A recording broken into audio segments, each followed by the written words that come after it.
وعلى آله وأصحابه وأهل بيته وذرياته أجمعين والعاقبة للمتقين. قال الله تعالى في كلامه المجيد والفرقان الحميد: أولئك كتب في قلوبهم الإيمان وأيدهم بروح منه. صدق الله العظيم وصدق رسوله النبي الكريم ونحن على ذلك لمن الشاهدين والشاکرین. تمام حضرات ایک مرتبہ محبت سے درود پاک پڑھیے. مولا صلی وسلم دائما ابدا علی حبیبک خیر الخلق کلہم. الحمدللہ گزشتہ 2 ہفتوں سے میں آپ کے سامنے امام اہل سنت مجدد دین و ملت عظیم البرکت عظیم المرتبت الشاہ امام احمد رضا خان علیہ رحمت الرحمن کے حیات طیبہ کے حوالے سے تعارفاً کچھ عرض کر رہا ہوں. تو چونکہ آپ کی شخصیت ایک عظیم شخصیت ہے اور ہمہ جہد شخصیت ہے، آپ کے جس پہلو پہ گفتگو کی جائے اس کے لیے ہفتوں درکار ہیں. تو یہ ساری کی ساری گفتگو ایک تعارفی گفتگو ہے تاکہ ہم مسلمانوں کو معلوم ہو کہ اللہ جل شانہ نے مسلمان امت میں کیسے کیسے لوگ پیدا فرمائے ہیں. آج ہمارے لوگ Guinness book of world record کو دیکھتے ہیں اور اس میں حیرت انگیز کام دیکھ کے بڑی داد دیتے ہیں، لیکن معلوم ہونا چاہیے کہ اللہ تبارک و تعالیٰ نے امت مسلمہ میں ایسے افراد پیدا کیے ہیں کہ جن کی شخصیت Guinness book of world record کو بھر دے. انہی شخصیات میں امام اہل سنت اعلیٰ حضرت فاضل بریلوی رحمۃ اللہ تعالیٰ علیہ بھی ہیں. تو میں نے گزشتہ ہفتے سب سے پہلے ان کی بچپن کے بارے میں گفتگو کی تھی، پھر کچھ ان کے علم و فضل کے حوالے سے گفتگو کی. آپ رحمۃ اللہ تعالیٰ علیہ کی شخصیت کا ایک عظیم پہلو شاعری بھی ہے، نعت گوئی ہے.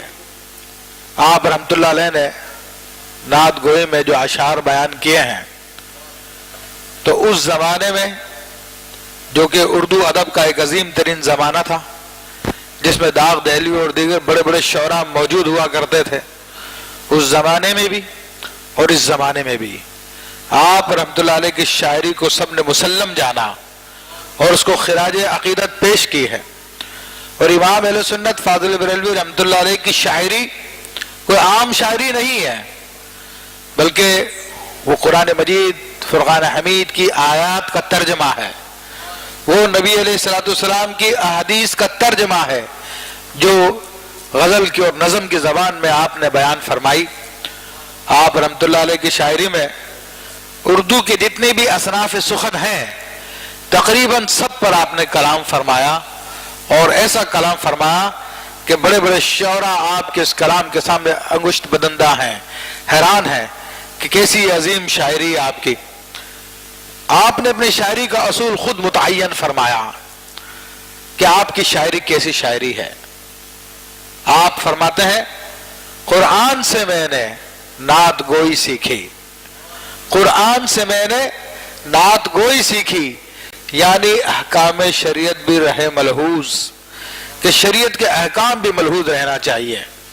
تو نعت آپ فرماتے ہیں کہ یہ تلوار سے زیادہ باریک دھار پہ چلنا ہے کہ آدمی کمی کرے تو شان رسالت میں کمی ہو جاتی ہے، وہ گستاخی ہو جاتی ہے، اور زیادہ بڑھائے تو ذات و الوہیت میں داخل کیا جا سکتا ہے.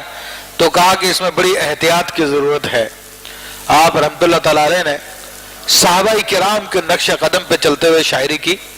نبی کریم رؤوف الرحیم صلی اللہ تعالی علیہ وآلہ وسلم کے صحابہ کرام میں متعدد صحابہ کرام ایسے ہیں جو باقاعدہ رسول اللہ صلی اللہ علیہ وسلم کی شان میں نعتیں لکھتے تھے، قصیدے لکھتے تھے. آپ علیہ السلام کے دشمنوں کی، آپ کے مخالفوں کی ہجو لکھتے تھے، جن میں سیدنا علی کرم اللہ وجہ الکریم رضی اللہ تعالیٰ کا نام نامی بھی ہے، حضرت طلحہ رضی اللہ تعالیٰ کا نام آتا ہے، حضرت ابو دجانہ رضی اللہ تعالیٰ کا نام آتا ہے، حضرت